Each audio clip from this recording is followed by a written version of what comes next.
Bien, entonces estamos hoy a 18 de enero de 2024 en Biomatemáticas 1. La sesión es entre las 15 y las 17 horas del día de hoy. Por cierto, a las 15 horas del día de hoy estaba estimado que podía regresar una nave espacial que se mandó a la Luna, que no llegó a la Luna, en la que va una misión organizada y manejada por un equipo de científicos de la Universidad Nacional de México, del Instituto de Ciencias Nucleares. La misión Peregrino 1 llevaba una misión mexicana por el MENA 1, donde llevaban unos robotitos. Cuando llevan los robotitos, se quedaban en la nave, la idea era que aterrizara la nave en la Luna, los robots se separaban de la nave y empezaban a hacer ahí algunos estudios espectroscópicos. O sea, de análisis de la luz del Sol que llega a la Luna, cómo interactúa con el polvo fino que flota encima de la superficie de la Luna. Se llama regolito. Es como polvo de cemento muy fino, como cemento porta muy fino, que se encontró durante las misiones Apolo de la década de 60, 70 de los Estados Unidos, que se pega mucho en los trajes de los astronautas. No sé si han visto fotos de los trajes de los astronautas, o sea, cuando estaban terminando la misión, los trajes eran blancos. Bueno, se veían todos grises del polvo que se les pegaba por atracción electrostática. ¿Sí? Aparentemente, la luz del Sol que llega directamente, toda la radiación solar que emite el Sol, que es en toda la región del espectro electromagnético, desde ondas de radio hasta rayos X, y rayos X más que rayos cósmicos, todo eso emite luz el Sol. Emite entonces ondas de radio, microondas, infrarrojo, luz visible del rojo a violeta, ultravioleta, radiación alfa, beta, gamma y rayos X. Todo eso también llega a la Tierra, pero la mayor parte es absorbida por la atmósfera y por los cinturones de radiación y el campo magnético.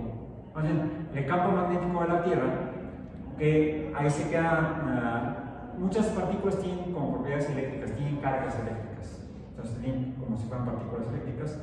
Entonces interactúan con el campo magnético de la Tierra y ahí se quedan atrapadas o son desviadas por el campo magnético de la Tierra y no llegan a la superficie. Lo que atraviesa el campo magnético de la Tierra y la atmósfera de la Tierra es principalmente luz visible. Un poco de ultravioleta, por eso nos quema la piel, ¿sí? Lo que nos broncea o nos quema la piel y nos puede llegar a provocar melanoma maligno, cáncer. Produce mutaciones, es un motor de la evolución biológica, es la radiación ultravioleta. La luz ultravioleta, parte de la luz ultravioleta del Sol, atraviesa la atmósfera y llega a la superficie e interactúa con lo que haya, inerte o vivo. Una buena parte de la ultravioleta interactúa con el oxígeno de la atmósfera, de la estratosfera, como el ozono, puede ser O3, ozono, u O2.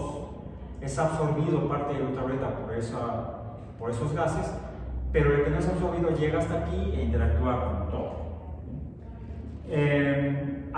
Como la Luna no cuenta con atmósfera, no hay gases por encima de la superficie lunar, pues ahí llega toda la radiación del Sol, desde la radiación de ondas de radio hasta rayos X.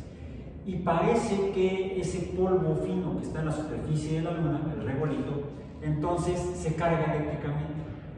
De alguna manera interactúa con las diferentes regiones del espectro electromagnético. La materia que forma, los minerales que forman el regolito, no le podríamos, si fuéramos ecólogos a lo que hay en la superficie de la Luna, no deberíamos llamarle suelo.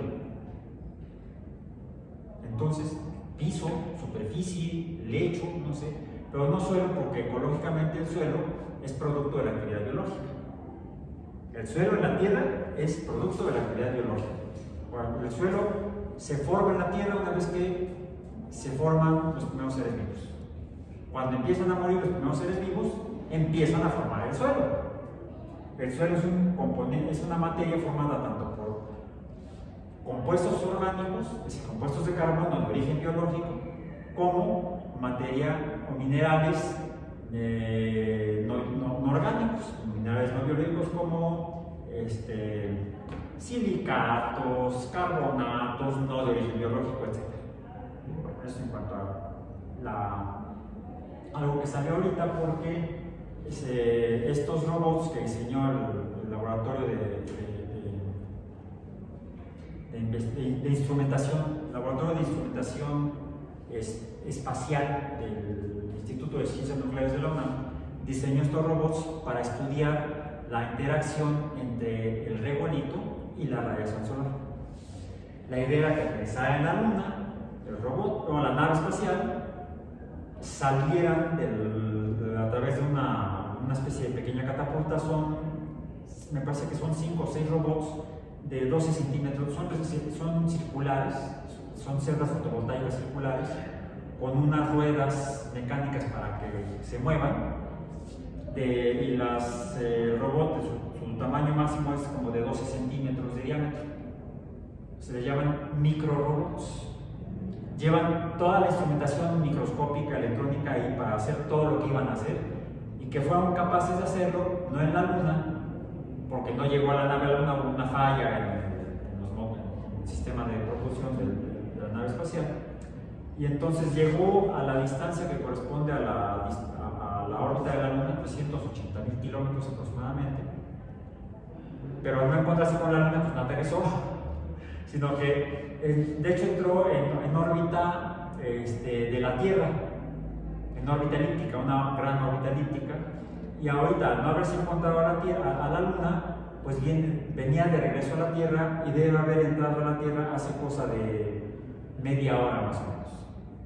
¿Sí? Al toparse con la Tierra, con la atmósfera de la Tierra, por la trayectoria que tendría, habría entrado a la atmósfera, friccionado con los gases de la atmósfera, y la idea era que se quemara y se terminara ahí la misión espacial que uno en la Luna.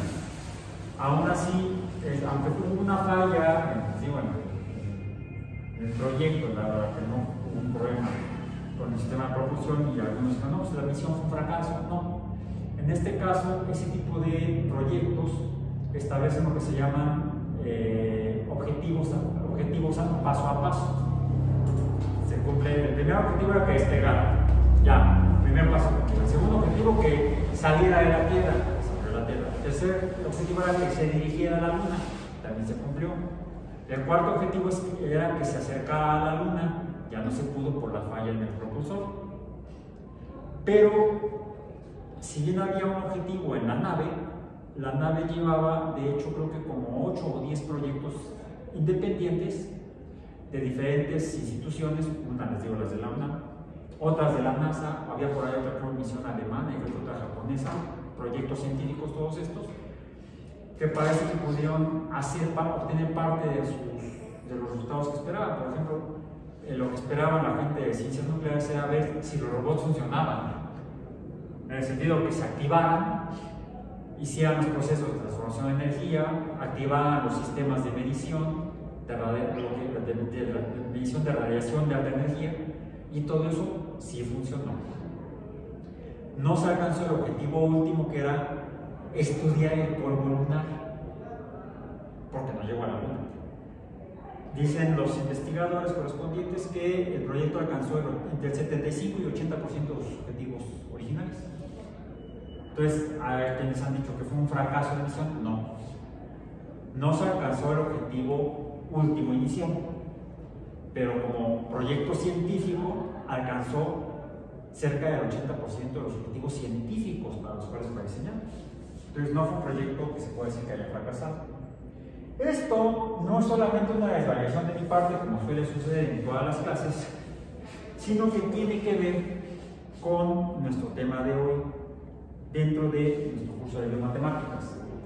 Ya hemos mencionado que el objetivo del curso es revisar diferentes conceptos o principios matemáticos. Ya revisamos la teoría de conjuntos numéricos, Vimos cómo la teoría de conjuntos también es útil, es usable y se usa en biología. Por ejemplo, la usó Linneo cuando organizó conjuntos de organismos al desarrollar la taxonomía y la taxonomía sistemática biológica.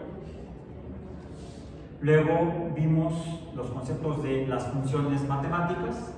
Hemos visto incluso algunos ejemplos en los cuales diferentes tipos de funciones describen fenómenos naturales e incluso fenómenos biológicos. Y hemos estado revisando en las últimas semanas el concepto de límite de las funciones matemáticas.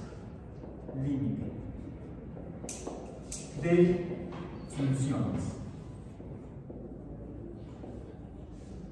De diferentes tipos de funciones lineales, funciones no lineales. Dentro de las funciones no lineales están las funciones de diferente orden de función, de diferente orden de función, de segundo, tercer, n orden, que serían, por ejemplo, las de segundo orden serían las parabólicas. Dentro de esto tenemos también las funciones polinómicas. Otras funciones que vimos que se derivan de como que se parecen a las de potencia, como las de segundo u orden n, serían las funciones exponenciales, y sus recíprocas o inversas, que serían las funciones logarítmicas. Y también vimos como funciones no lineales a las funciones trigonométricas. Y comenzamos a revisar los límites que podemos encontrar en esos diferentes tipos de funciones, en funciones lineales, en funciones no lineales como las de segundo, tercer orden, funciones racionales, que fueron las últimas que revisamos, pero también podemos preguntarnos si hay límite en las funciones trigonométricas.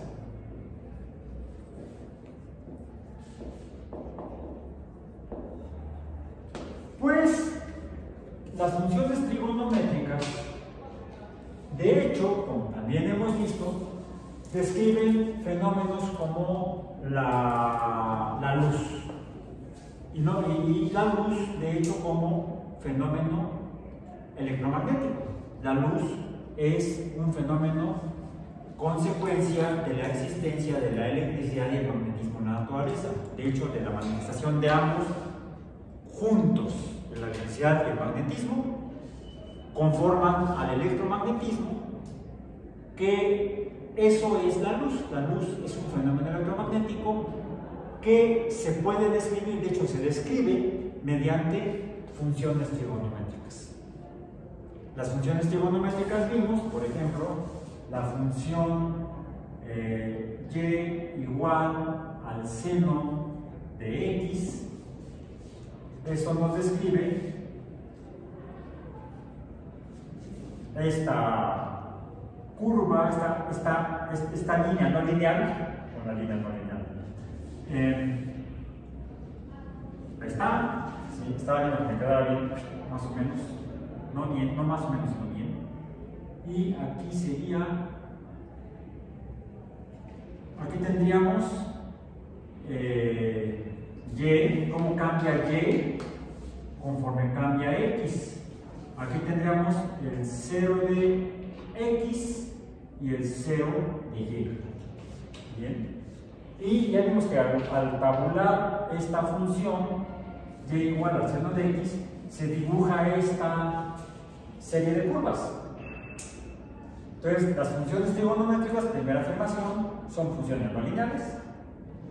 Son funciones en las cuales encontramos regiones donde la función es positiva, regiones donde la función es negativa,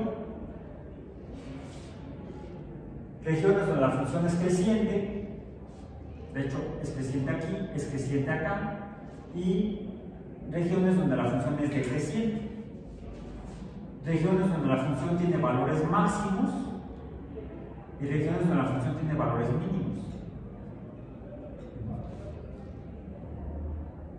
Y aquí nos podemos preguntar, bueno, las funciones trigonométricas pueden llegar a tener límites. La luz, de hecho, se describe mediante funciones trigonométricas como la función seno de x. La luz es un fenómeno electromagnético ondulatorio sinusoidal. los diferentes tipos de luz, la radiación electromagnética, de ondas de radio, se diferencia de las demás, las microondas, la infrarroja, la luz visible. Dentro de la luz visible, la diferencia entre el rojo, el anaranjado, el amarillo, el azul y el violeta, de la luz visible con el ultravioleta con las demás restantes colores de luz u ondas electromagnéticas, de ahí el concepto de onda electromagnética, porque tienen esta forma matemática. Las ondas alfa, beta, gamma y de rayos X se diferencian con el número que va, con el coeficiente que va aquí antes de la X. ¿Cuál es? No, aquí es 1, pero ¿qué representa? En la gráfica. Revisen ahí sus apuntes. ¿La altura máxima? ¿La qué? ¿La altura máxima? No, la altura máxima está acá. Ese será el coeficiente del seno. Aquí el seno podría estar multiplicado por un número, un coeficiente. Esa es la amplitud, la altura y la bajura. ¿Sí? La amplitud positiva o negativa, el valor máximo, el valor mínimo, está descrito por el coeficiente del seno. El coeficiente de la X es el ángulo, el valor de la X es el valor del ángulo como función trigonométrica. ¿Por qué el ángulo? ¿Qué significa trigonométrico? Tri no es ni la banda de rock aquella de Alex Lora, que queremos rock, del Tri. Tampoco es el que ya no lo pueden usar ahora, porque además recientemente hubo un fallo legal a favor de Alex Lora, donde él es dueño de la marca Tri, es su banda de rock. Paréntesis histórico, músico cultural. ¿Saben por qué se llama Tri la banda de Alex Lora? Él empezó a tocar rock en la década de los 60. O sea, ya tiene sus años. En aquel tiempo era difícil que te permitieran, por ejemplo, grabar, o conseguir un estudio que te grabara la música, o ya no se diga salir en radio y en televisión. Y como siempre, la cultura mexicana es muy malinchista, ¿sí? Muy afín por lo extranjero y como que discrimina lo local, ¿sí? Entonces, la banda que formó en aquel tiempo Alex Lora con sus amigos se llamaba Three Souls in My Mind, 3 almas en mi mente. Bueno, cuando finalmente, de esa manera pudo entrar y pudieron grabar y tocar y vivir de ello, vamos a decir. Cuando se da una corriente nacionalista de rock mexicano, entonces deciden dejar el nombre en inglés y como se llama Three Souls in My Mind, pues le pusieron el Tri, que actualmente todo el mundo la conoce. Alex Lora, hay el Tri de Alex Lora. O otro, como ya no lo pueden usar, el tricolor, el equipo de fútbol de la Federación Mexicana de Fútbol. ¿Sí? Ellos son los dueños de ese equipo de fútbol. No es el equipo de todos, no es ni mío ni de nosotros, es de la Federación. Es negocio de ellos. Tri significa 3. 3 almas, 3 colores del uniforme. La bandera tricolor, ahí sí, esa es nuestra, lo dice la Constitución, ¿sí? Es nuestro símbolo patrio. Tri es 3. Gono, ¿qué significa? Forma. Ángulo. Metrón, del griego, medición o medir. Medir 3 ángulos. ¿Qué cosas tienen 3 ángulos? Los triángulos, ¿cómo se llaman triángulos? 1, 2, 3. 1, 2, 3.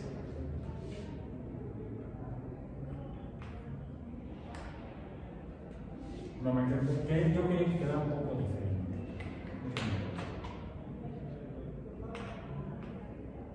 No, insiste en quedarme así.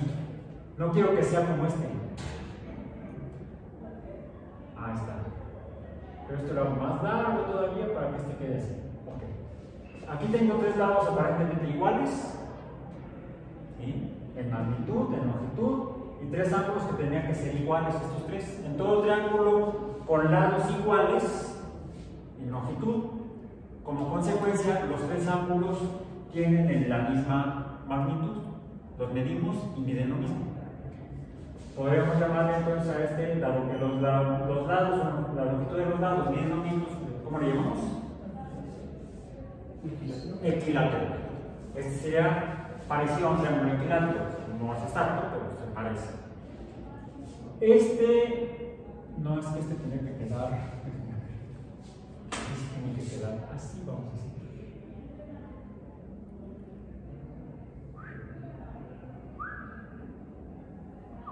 Tengo dos lados de longitud más o menos igual y uno de longitud diferente.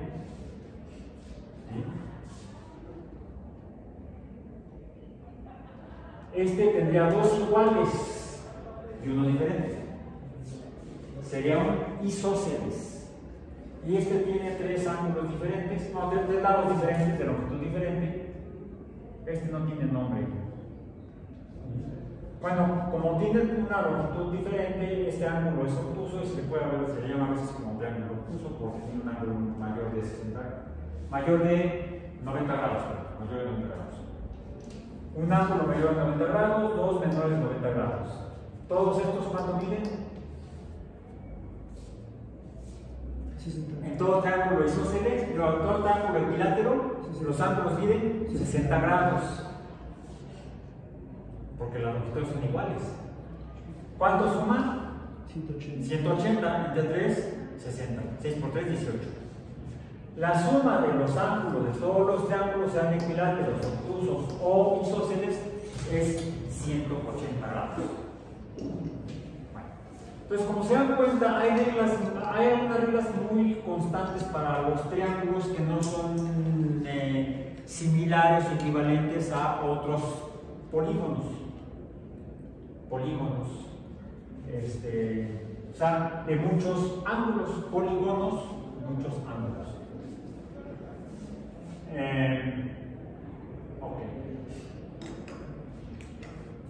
Los ángulos entonces se miden y hay funciones matemáticas que dependen de la medición de estos ángulos. Y encontramos que hay, ¿cuántas? 6 funciones trigonométricas. La función seno, la función coseno, podríamos tener otra función y igual al coseno de, pues más que hacerla así. En este caso vamos a poner esto con negro.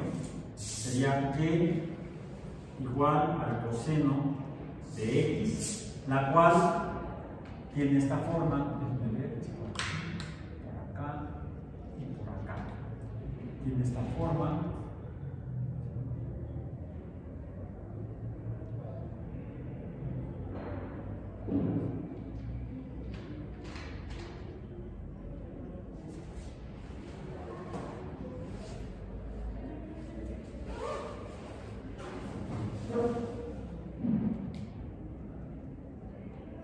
Sube aquí y baja acá y llega.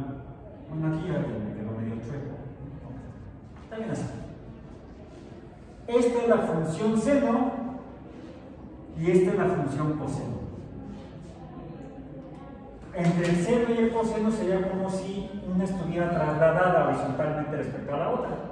Es una relación que existe entre el seno y el coseno.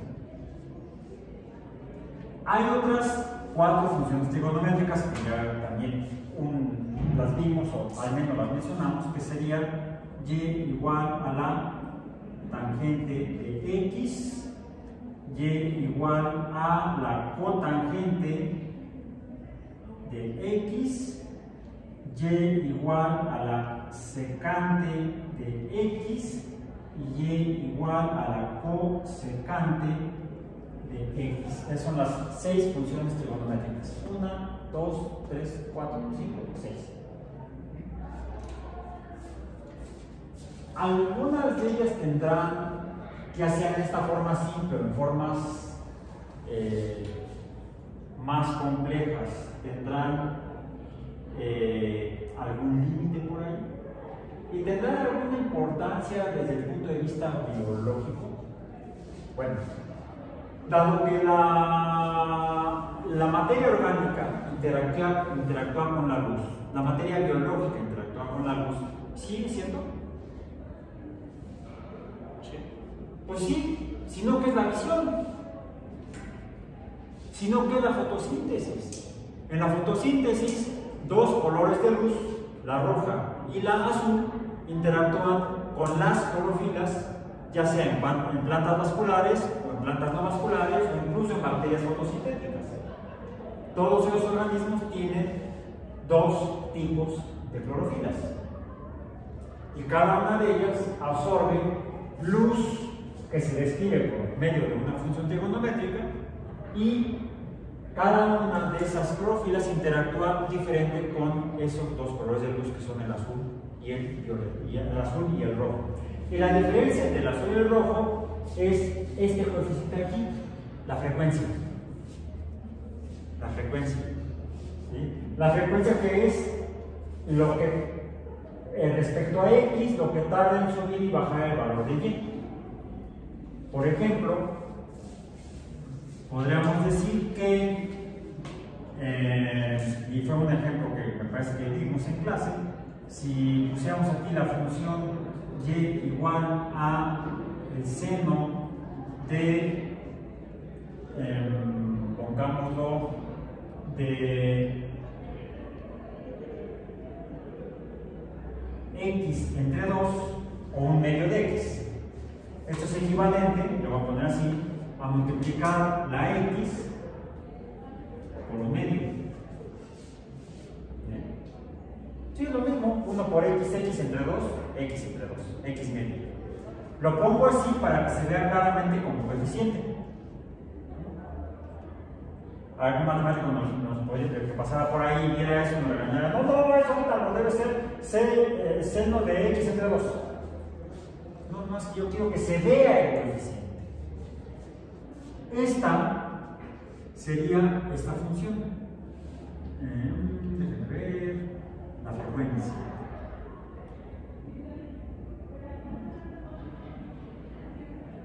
Sí, aquí, baja. Luego hasta acá y hasta aquí. Luego sube hasta acá y baja. Luego baja hasta aquí, sube. No quiero casi va recto, vertical no. Sube para acá.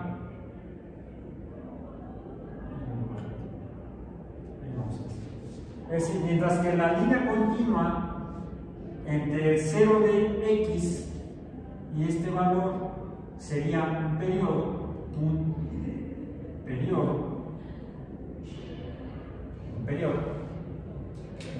aquí el coeficiente sería 1, para seno de un medio de x, al llegar acá, ¿cuántos periodos tiene? El doble. No, déjenme al revés. Sí, lo dije al revés. Tendría que llegar hasta allá. Vamos a cambiarlo al revés. Bueno, es sencillo. Esta sería esta y esta sería esta. Entonces aquí no sería un periodo, aquí sería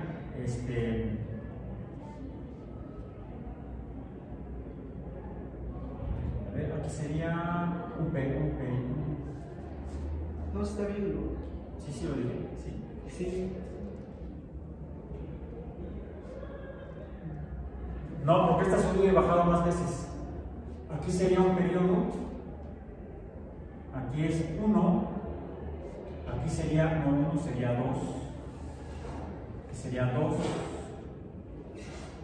Aquí sería 3. Aquí esta nada más ha dado media vuelta. ¿Sí? Entonces sí corregí bien.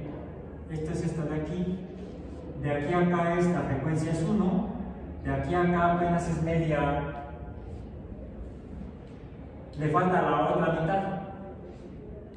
Recordando que esto se deriva del concepto de el movimiento circular. hacia acá sería una subida, una bajada al valor mínimo y una subida y tendríamos una vuelta completa. Ahora, si yo defino como aquí como la unidad, esta línea, este es un periodo, este serían 2 periodos, acá serían 3 periodos. Como este apenas ha subido una vez, apenas viene por acá, cuando el otro ya llegó acá, ¿sí? Bueno, este apenas cuando el otro ya más llegó acá, ¿sí? Este ya dio media vuelta, ya llegó aquí, cuando la línea continua apenas va acá. Cuando la línea continua llega aquí, apenas ha dado media vuelta, este ya terminó, ya llegó hasta acá. ¿Sí? Esto sería un ciclo o un periodo, sube, baja y regresa. La línea continua apenas ha subido una y todavía no regresa en el ciclo completo o periodo. Periodo y ciclo son equivalentes, ciclo en el movimiento circular, periodo en movimiento ondulatorio. Bueno, ese sería el movimiento. Pero la luz tiene propiedades de onda. Hablamos de ondas luminosas, ondas electromagnéticas de luz visible, etcétera, etcétera. Porque presenta las propiedades que presentan todas las ondas. Por ejemplo, las ondas de sonido, el sonido es una onda también, y el sonido se refleja. A ver, si yo hablo así, ¿me escuchas igual que si yo hablo para allá? No, porque las ondas de sonido que salen de mi boca chocan con el pizarrón, llegan así en un ángulo y se reflejan con este mismo ángulo que estoy buscando que llegue hacia ti.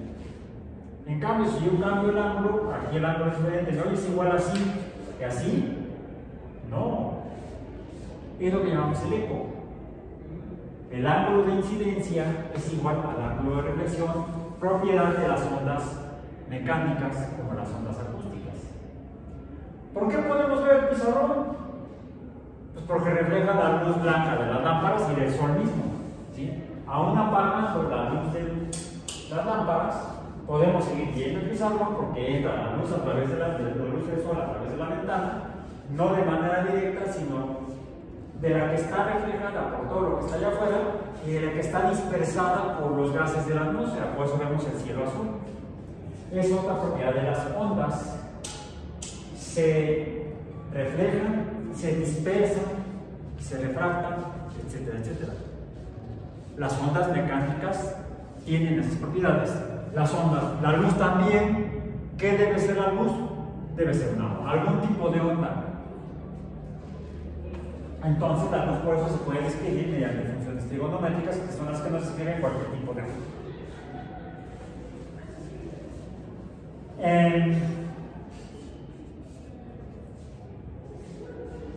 Ok.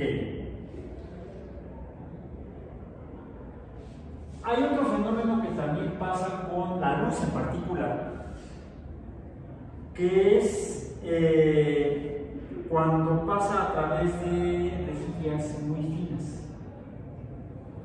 Como por ejemplo,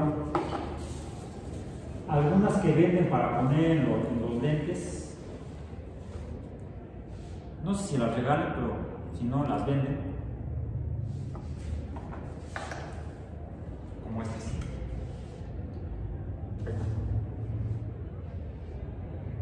Bueno, ¿y estas para qué son? Como son verdes, pasa menos luz. Bueno, podríamos ver aquí. Pasa menos luz, pero es porque, es más, pasa luz verde.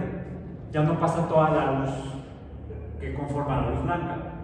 Como el rojo, el anaranjado, el amarillo, el azul y el violeta no estarían pasando, pasa la luz verde.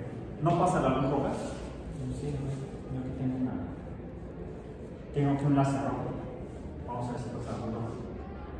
Sí pasa, pero pasa menos grande. No es que no pase por el color de la luz, sino por el color de la mica. Es menos grande. Disminuye la cantidad de luz. Es muy poco. ¿Mande? Cambia muy poco. cambien un poco porque lo que interesa que estas lámparas pasen menos lámparas, estas micas pasen menos luz. Tengo también aquí tengo aquí una emite luz medio azulosa. Vamos a ver. Denme por así. Vamos a ver. Si pasa menos, vamos a poner acá. Incluso para tapar la luz que está faltando. Aquí en mi sombra voy a proyectar la luz de la lámpara, atravieso la lámpara y pasa menos luz. Y si voltea el lente no cambia el. No, el lente. No. Ah, el lente, sí, el ente o el lente. Tienes razón. Una ventaja es que las puedo quitar una de las dos. La voy a poner como si nada más la sobrepasara de un aro a otro.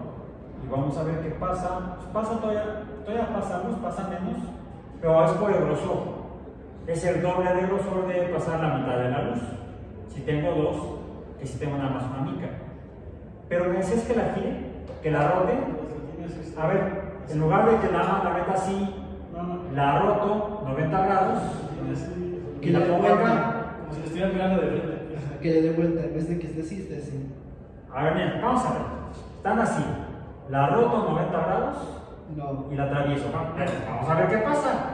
¿Sí? Porque si la atravieso así nada más, pasa nada más la mitad de la luz y aquí podemos ver que efectivamente se oscurece más, pero es por un aumento en el grosor. En cambio, si la roto, se ve igual, vean.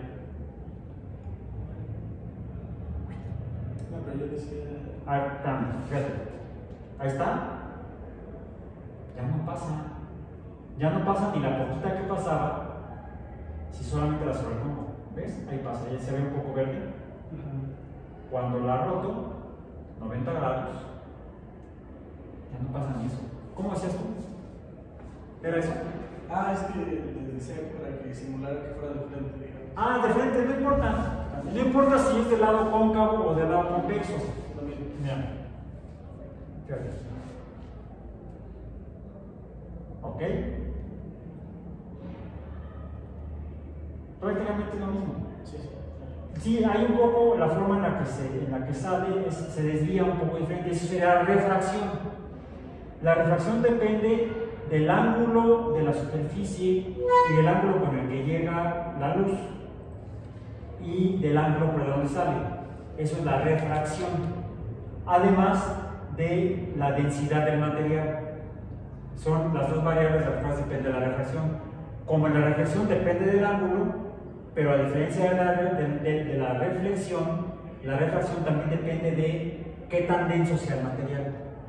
Este gel de plástico desvía de una forma diferente a que si fuera de vidrio, porque el vidrio es más denso que el plástico. No sé qué plástico sea, pero es un plástico que si lo pongo en agua, flota. Si pongo un vidrio igual en agua, se hunde. Ahí lo que estoy viendo es la densidad de cada uno respecto al agua. Entonces confirmaría que es menos denso que si fuera de vidrio. Y yo podría verificar que incluso la forma en la que se desvía la luz es diferente por la diferencia de densidad de ambos materiales. Y la otra variable es el ángulo. Pero aquí lo que vimos es otra cosa. Si yo lo atravieso, y es más fíjate, lo voy a atravesar, como dices, girándolo así, del lado convexo. Vamos a ver que la convexidad ahora no influye tanto como el ángulo que lo rotee. Hice rotación, vean, tampoco pasa, está completamente oscuro. Esto es lo que están haciendo estas micas, es lo que en óptica se conoce como polarización de la luz. Si entendemos que la luz es una onda, e imaginemos la partícula que porta la luz, le llaman fotón. El fotón es una onda, imaginemos que es una cosa que se mueve así. Y así viene de la fuente original, y así pasa por el medio en el cual está pasando. ¿Sí? No viene solo, viene acompañado de otros fotones. Cada fotón viene viajando, cada uno en su propia onda, pero me refiero, unos pueden estar así y otros pueden estar así. Entonces, estarían así. Bueno, es como hacer así más o menos, y luego no siempre me sale. Bueno, este sí me sale, lo de los fotones no me sale. Uno tendría que estar así y el otro así, y entonces cuando lo quiero hacer no me sale. Pero cada fotón viene su onda orientada en diferente posición y vienen todos en montón. No importa cuál sea la fuente, el sol, la dispersión de la luz, la lamparita esta, todas vienen vibrando, oscilando cada una. Esta onda vendría así, otra podría venir así, ¿correcto? En posiciones diferentes. Este está hecho de un material tal que la mica, aunque yo la veo lisa, en realidad está formada por lo que sería una especie como de reja, de barras paralelas, como una reja, como las rejas en Chapultepec, o las de aquí de la mano, están así. ¿Y qué pasa a través de ello? Pues en el caso de las rejas que separan la universidad de la calle, pues están todas así verticales, puede pasar algo, por ejemplo, si alguien viene con una vara, puede pasar la vara a través de la reja si la vara es vertical, pero si la vara la trae inclinada o horizontal, no va a pasar. Algo similar sucede con las ondas de luz, cada una viene en su onda, en su dirección, y esa reja lo que hace es que solamente deja pasar las ondas que vienen oscilando o que vienen con la onda en una orientación específica. Imaginemos que sea vertical o horizontal. Si esta reja de estas micas, imaginemos que es horizontal, pues va a dejar pasar la luz que viene oscilando de esta manera. ¿Qué pasa si yo pongo otra reja igual pero a 90 grados? Pues que no va a pasar ninguna. Por eso es que cuando tomo una mica, la pongo enfrente de la otra y la roto 90 grados, ya no pasa ninguna partícula de luz, sin importar cómo está oscilando. Cada una de ellas fue polarizada por la reja correspondiente. Bueno, esto puede ser descrito por una función trigonométrica que tiene esta forma.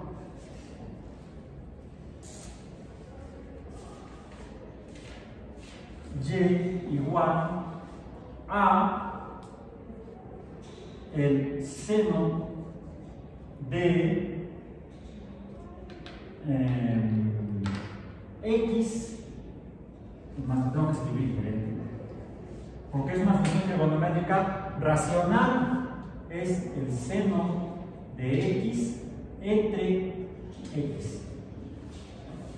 También la podemos poner de esta manera, el seno de x entre x.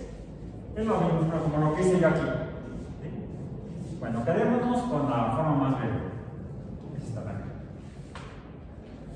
Y se dibuja una onda. Uy, esto ni siquiera es una recta.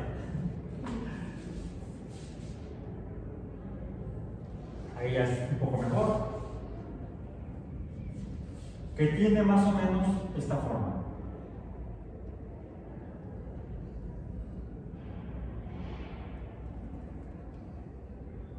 Más o menos.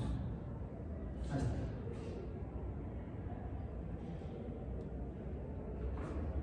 X contra Y, donde este valor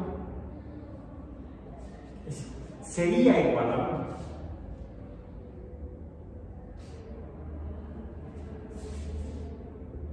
Aproximadamente.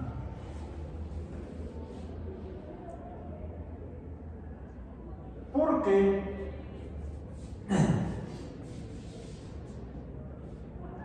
vamos a llegar a la conclusión de que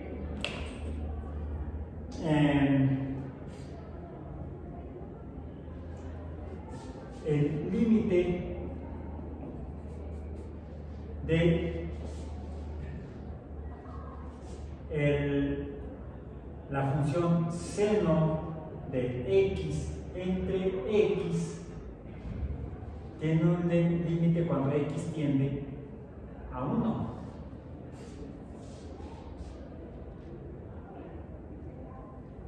No, cuando x tiende a 1, no. Cuando x tiende a 0.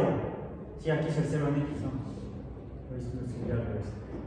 La función seno de x tiene un límite, el seno de x entre x, la función seno de x entre x tiene un límite cuando x se acerca al 0, que sería igual a 1. Es decir, este 1 en realidad no existe. Calcúlenlo, saquen su calculadora y veamos cuánto es y cuando tenemos el seno de 1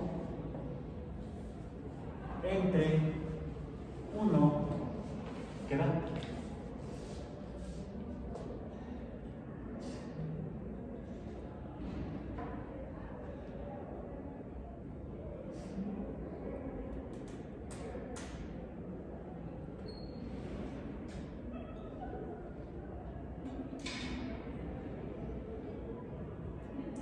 Esta función describe precisamente la difracción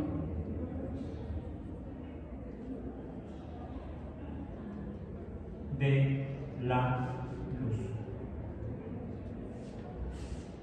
Y es una función trigonométrica racional que presenta un límite. Me equivoqué otra vez. Aquí no es 1, aquí 0, digo. Cuando x tiende a 0. Sí, perdón. 0.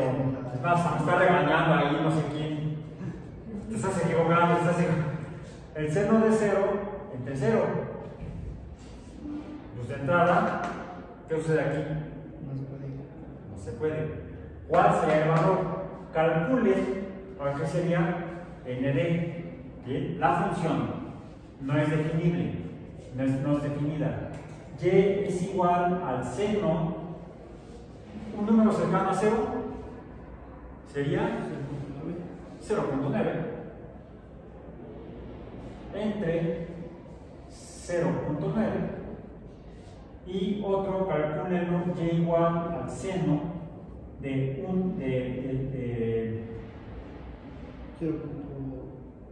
no será el otro lado. 0.9, no, será 0.1, 0.9 se acerca a 1, otra vez te estás equivocando igual que yo. Sí, profesor, le voy a superar en sus errores. No, 0.1, o el seno de, porque tienes valores en más x y en menos x, calculemos también con menos 0.1 entre menos 0.1. ¿Cuál es el valor? ¿A qué se parece? Veamos.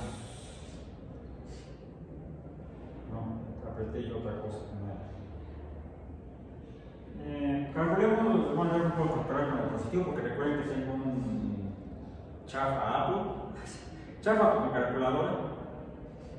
La calculadora científica de Apple, tenemos que no es de lo mejorcito que hay. Sería entonces, seno de punto 1, seno, me da este numerador me da 1.7 por 10 a la menos 3, ¿sí? O 0.0017. ¿Sí? ¿Estamos de acuerdo? ¿Nos equivocamos igual? Ok, entonces pongamos los valores. Eso sería igual a 0.0017 entre 0.1 entre 0.1 y da, pues por supuesto, 0.017. Se corrió 1. En lugar de usar porque yo no lo puedo hacer, ¿no? Yo mi calculadora está chafa, Pongámoslo con 0.0001, 1 por 10 a la menos 4, entre 1 por 10 a la menos 4. Entonces, ¿cuál es el punto 0001? Seno me da 1 por 10 a la menos 6, 1.7 por 10 a la menos 6, entre punto 0001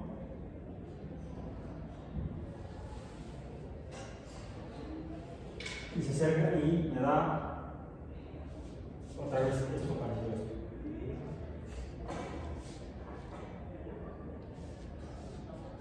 Pero los decimales se van acercando a... Los decimales se van acercando acá. ¿Sí? Es muy paulatino. No está, la gráfica en realidad no es como la dibujé, sino que sería un poco más tendida la curva. Pues vemos que si hay funciones trigonométricas, por ejemplo racionales, en las cuales sí podemos encontrar valores no definidos. ¿Bien? Y creo que nos están pidiendo como ver. Bueno, este era rápida y brevemente el concepto que me interesaba que viéramos el día de hoy, para finalmente cerrar nuestra unidad correspondiente a los límites de funciones. ¿No se dan cuenta? Es aplicable, por ejemplo, a fenómenos de tipo óptico, entre otros. ¿Bien? El límite de funciones trigonométricas también puede darse el caso. Con esto terminamos, pasaríamos a la tercera evaluación parcial y nos veríamos el próximo lunes, ya semana 9, para ver la última parte del programa del curso, que sería el de sucesiones. Por hoy terminamos.